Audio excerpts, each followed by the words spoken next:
My name is Elena, and I'm 40. For the longest time, I thought I had everything figured out. Life wasn't perfect, but it felt stable. Or so I believed. I lived in a quiet small town where everyone knows everyone. My house, tucked away at the end of a cul-de-sac, used to be lively. Or at least, it was 3 months ago. Make sure to subscribe to my channel so I can continue bringing you more fascinating true stories like this one. And don't forget to watch this video till the end and like the video, because this story is going to be incredibly interesting. Please hit the like button to show your support. Everything changed when my husband David left. There wasn't an argument or a big fight.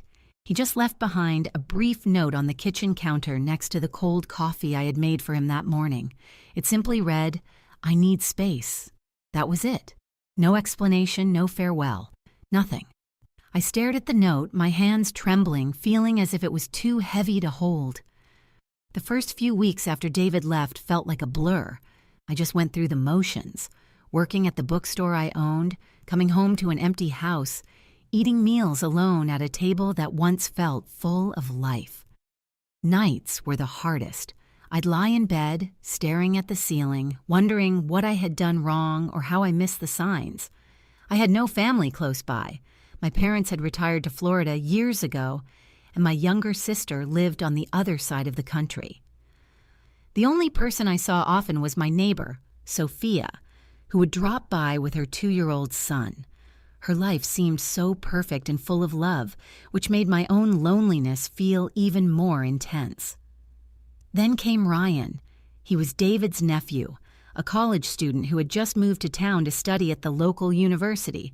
David had always been very close to his family, so when Ryan called and asked if he could stay at my house while he got settled, I couldn't say no. It seemed like the right thing to do. After all, I had plenty of space, and maybe having someone around would fill the emptiness that had taken over my home. Ryan arrived on a rainy afternoon, his car packed with boxes and books. He looked so much like David when we first met, tall, lean, with that same crooked smile. I quickly looked away when I felt a lump in my throat. "Thanks for letting me stay," he said as he carried his things into the spare room. "I won't be a burden." "It's no trouble," I answered, though I wasn't sure if I truly believed that. I couldn't predict how this arrangement would affect me, but I hoped it might distract me from the void David had left behind. At first, Ryan kept to himself, spending most of his time in his room or at the library studying. But over time, little things began to shift. We'd cross paths in the kitchen and exchange polite smiles. One evening, he offered to cook dinner, and we ended up eating together at the dining table for the first time in weeks. "You must miss him," Ryan said gently, his voice filled with understanding. I nodded, feeling the familiar sting of tears I had been trying to hold back. Ryan had a way of making me feel heard, like he truly cared about what I was going through. He wasn't just David's nephew anymore. He became someone I could confide in, someone I could talk to without fear of being judged. But while his company was comforting, it also stirred feelings I wasn't ready to face. Feelings I didn't quite understand.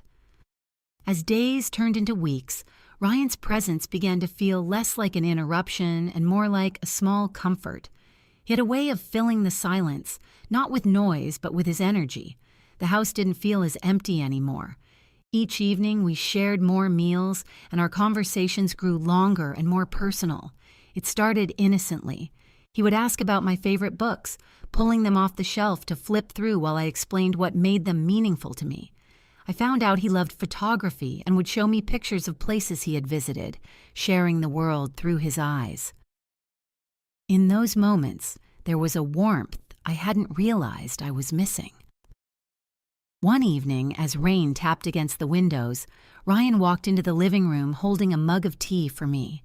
"You look like you could use this," he said with a gentle smile. I was curled up on the couch, staring blankly at an old movie on TV. "Thanks," I said, taking the mug from his hands. His fingers brushed mine, and I felt something more than just the warmth of the tea. A spark. Something deeper and more unsettling. I pushed the feeling away, telling myself it was just because I was emotional. It wasn't until a week later that it happened again. We were in the kitchen cleaning up after dinner. I reached for a plate at the same time that he did, and our hands touched. We both laughed nervously, but the moment lasted a little too long.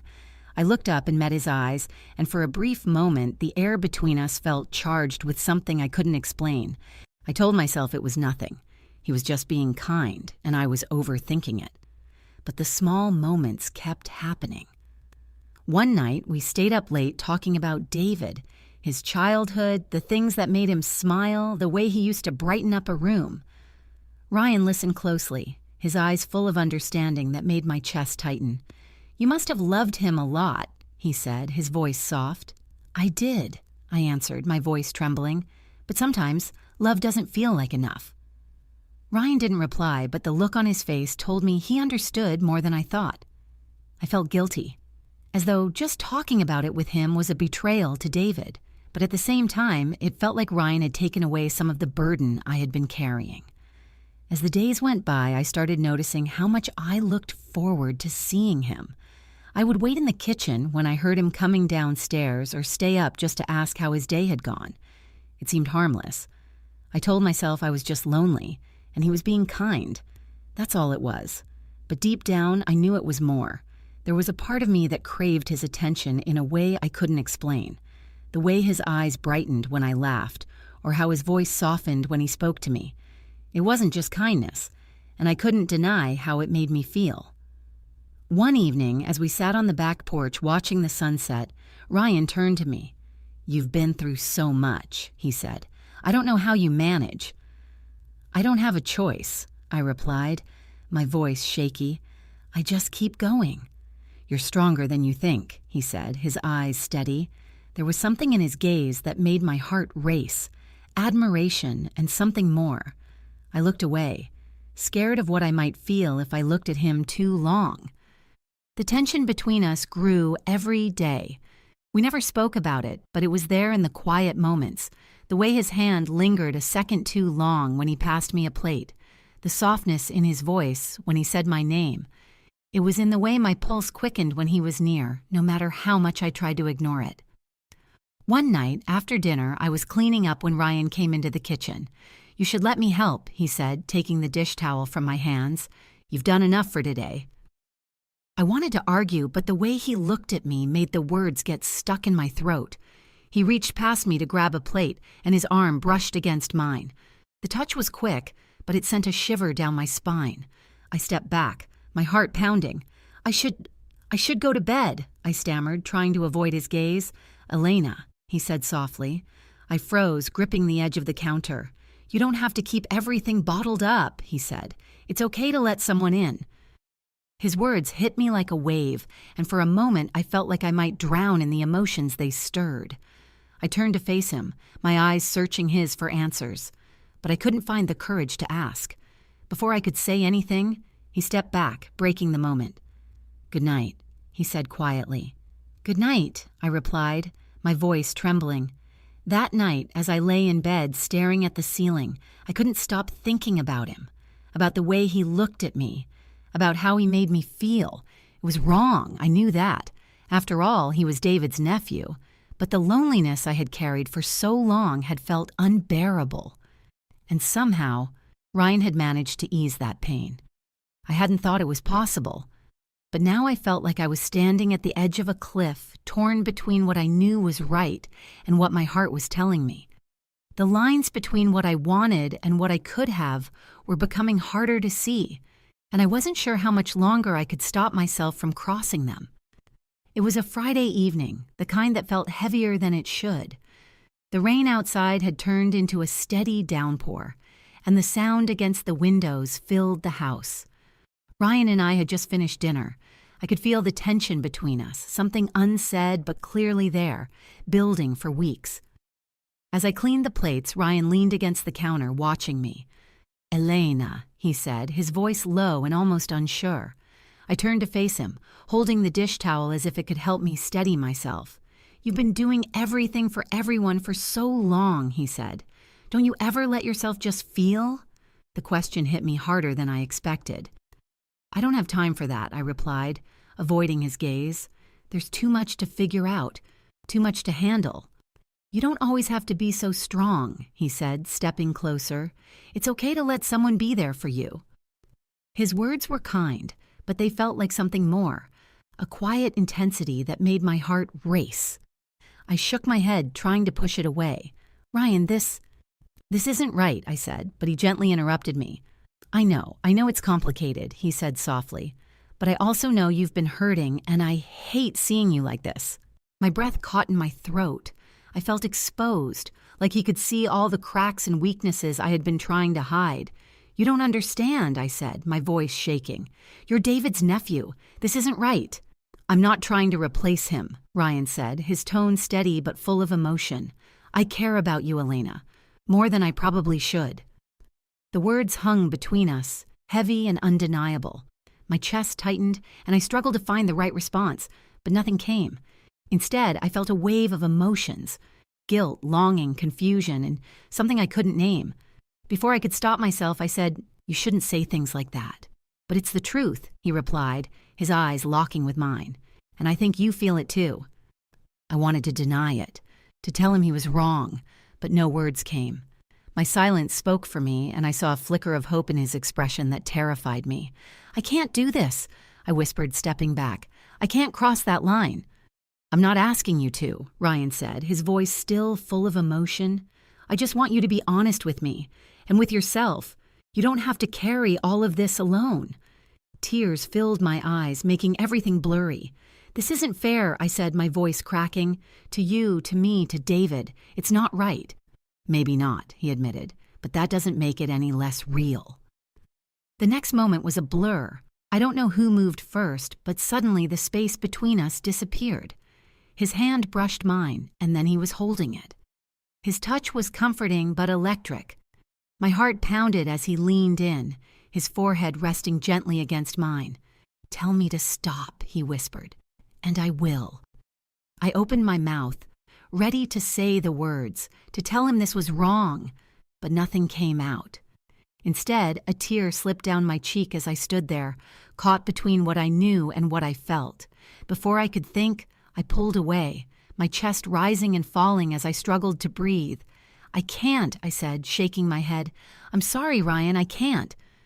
The look on his face broke my heart, a mix of understanding and pain.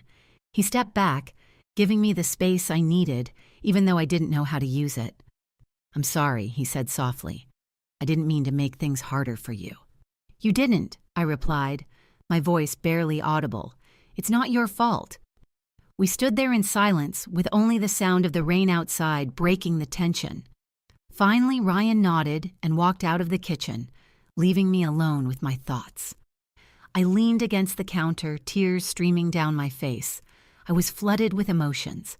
I knew I had made the right choice by stopping things, but the pain in my chest was undeniable. I had crossed a line I never thought I would, and now there was no turning back.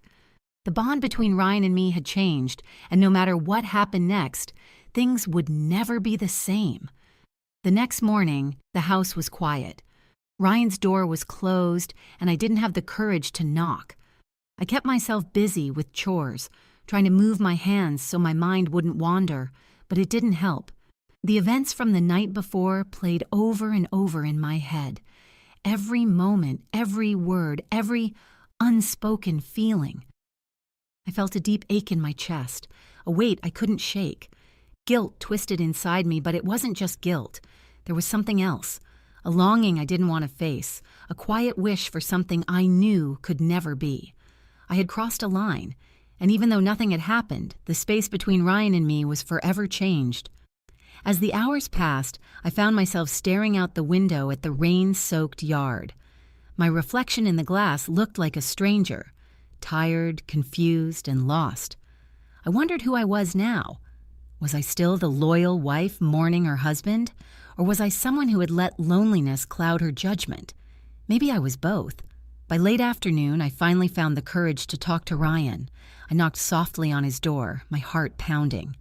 He opened it after a moment, his expression guarded but kind. "Hey," he said, his voice quiet. "Can we talk?" I asked, my voice trembling. He nodded and stepped aside, letting me in. We sat down, and the silence between us felt heavy and awkward. I struggled to find the right words, but nothing seemed right. Finally, I spoke.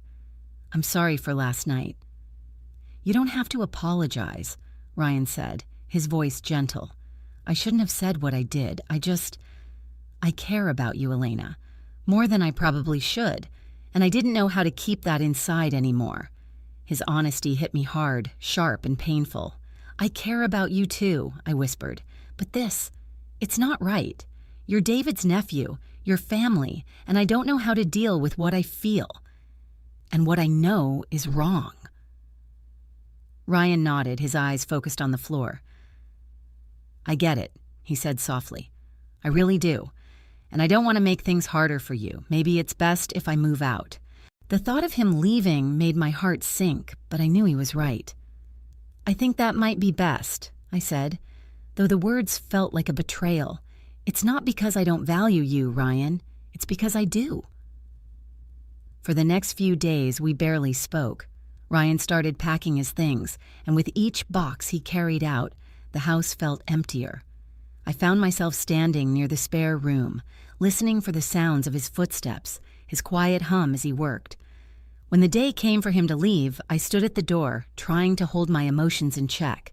"Thank you for everything," he said. Ryan's voice was steady but sad. "You've been there for me in ways I can't even explain." I smiled weakly, feeling tears about to spill. "And you've been there for me too," I said, "more than you know." We shared a brief hug, a moment full of unspoken feelings. Then he was gone, and the silence in the house felt deafening. In the weeks that followed, I tried to rebuild the walls I had let fall. I threw myself into work at the bookstore, spent more time with Sophia and her son, and even started therapy to sort through the emotions I had been holding inside. But no matter how busy I kept myself, I couldn't forget how Ryan made me feel, seen, valued, and understood. I often found myself wondering what might have happened if things were different. What if Ryan hadn't been David's nephew? What if David hadn't left? What if I hadn't been so desperate for connection? But life isn't about what ifs. It's about the choices we make, and I had to live with mine. One evening, as I sat alone in the living room, I thought about the lessons I had learned. I realized my loneliness wasn't just about David leaving or Ryan stepping in. It was about me. I had ignored parts of myself and buried my own needs. I had been so focused on being there for everyone else that I forgot how to take care of myself. The experience with Ryan, as painful and complicated as it was, had taught me something important. Connection is necessary, but it must come from a place of honesty and respect, not just for others, but for myself. I couldn't let my loneliness control my actions, and I couldn't rely on someone else to fill the emptiness inside. As I thought about everything that had happened, I felt a mix of emotions. Yes, regret, but also a sense of growth. I wasn't the same person I was when David left. I wasn't the same person when Ryan arrived. I was still figuring out who I was, but for the first time in a long time, I felt like I was on the right path. As for Ryan, I didn't know if I'd ever see him again. Part of me hoped I would, just to know that he was okay. But for now, I needed to focus on myself, on rebuilding my life, one step at a time. The rain started again outside, the gentle sound against the windows a reminder that storms don't last forever. The aftermath might be messy, but it's where growth begins. Life is complicated, and sometimes the lines between right and wrong become blurry when emotions take over. Elena's journey of loss, connection, and self-discovery is far from over. What will happen when the ghosts of the past and the promises of the future collide? Will she find closure or be haunted by what might have been in turn? If this story resonated with you, we'd love to hear your thoughts. What would you have done in Elena's place? Would you have let Ryan stay, or was letting him go the right choice? Share your perspective in the comments below. It might just start a conversation that changes someone's outlook. If you want to follow Elena's journey and find out what happens next, make sure to hit that subscribe button and turn on notifications so you don't miss part 2. Your support helps us bring more stories like this to life. stories that dive deep into the complexities of the human heart. Don't forget to like and share this story with someone who loves exploring the gray areas of life. Thank you for watching, and we'll see you in the next chapter of